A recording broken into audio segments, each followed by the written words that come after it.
পুষ্পবাগানের কথাটা বলতে আমার বড্ড ভয় হচ্ছে।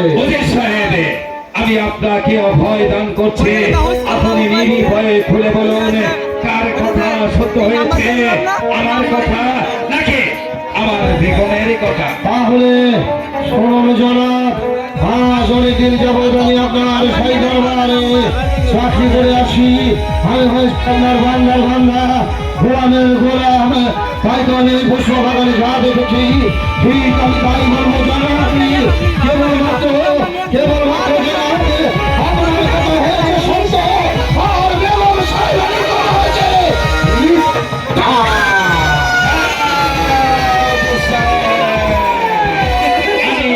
জানতাম আমার বিচারিণী ছলনাময়ী বেগমের কথাই হবে মিথ্যা, আর আমার কথাই হবে সত্য।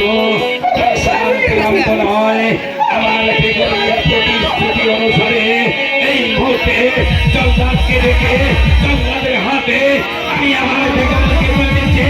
এই কাছে জল্লাদকে দরবারে পাঠিয়ে দিই।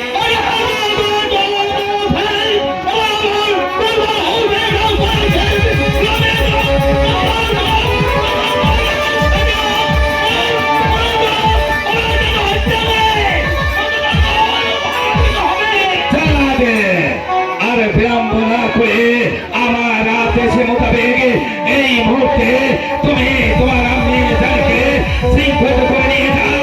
লেখা সৈনিক পাঠ করে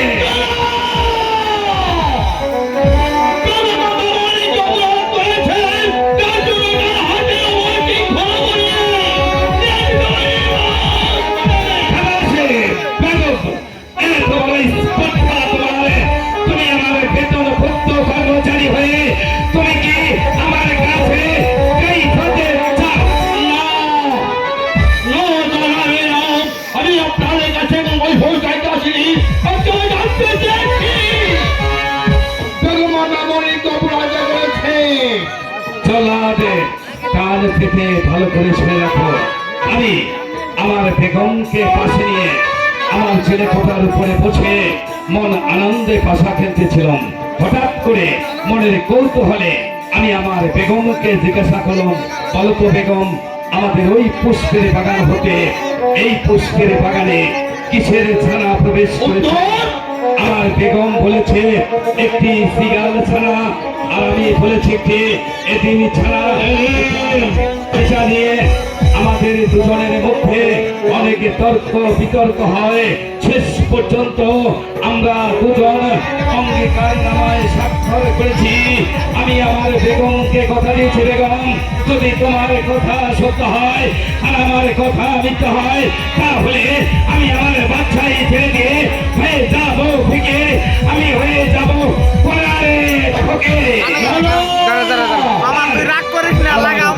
আমার শাশুড়ি দিওয়ানি।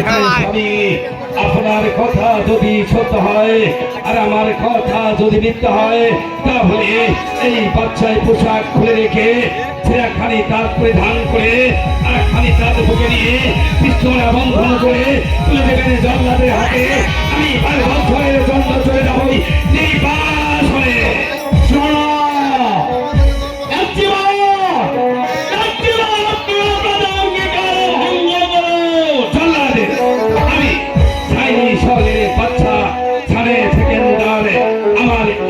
মুখে কখনো আমি কথা প্রকাশ করি না।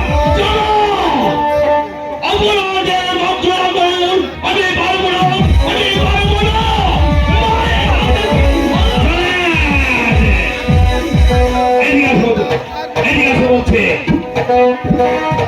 আশা বলছে দিকে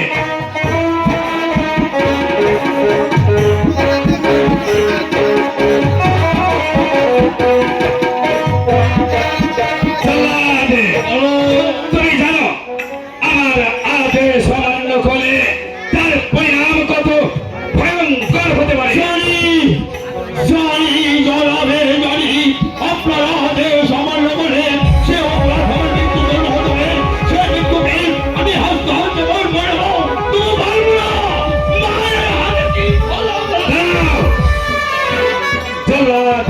তুমি ভুলে গেছো তোমার অতীতের দিনগুলোর কথা ও দেখে দিন তুমি তোমার পিতা মাতাকে হারিয়ে খোদার যন্ত্রণায় মানুষের ধারে ধারে ঘুরেছিলে এক মুষ্টান্নের জন্য। সেদিন কেহ তোমাকে এক মুষ্টান্ন দিয়ে সাহায্য করি, আর সেদিন আমি তোমাকে রাস্তায় থেকে তুলে আমার এই শাহী দরবারে স্থান দিয়েছি। ভুলে যায়নি, ভুলে যায়নি জনাব, আমার সেই ছোট্টবেলার পৌঁছে যায়নি। সেদিন আমি আমার পিতা মাতাকে হারিয়ে তাকে মুসলমানের জন্য তারে তারে ভিক্ষা করে আসলাম। আমি সেদিন কোথায় গেছি? আমার এই বেগম আমাকে তোলে। সেই দিন হতে বেগম আমাকে পুত্র ছেলে লালন পালন করেছে। আর আপনি আমার হাতে তুলে দিয়েছেন। এই তো সর্বনাশ করবো। আপনারা দেশে অনেক অপরাধ আমি করেছি, আপনারা দেশে অনেক মায়ের সীতা শীত মুছে গেছি, আপনারা দেশে অনেক মায়ের বন্ধেছি সন্তানকে করেছি। তাই তো আপনার দেওয়া খর্গ আপনার পদতলে রেখে চিরদিনের জন্য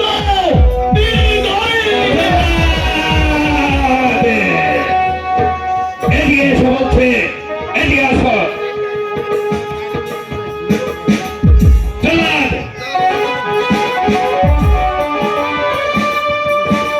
এগিয়ে আসো জল্লাদ। আমি বলছি এগিয়ে আসো।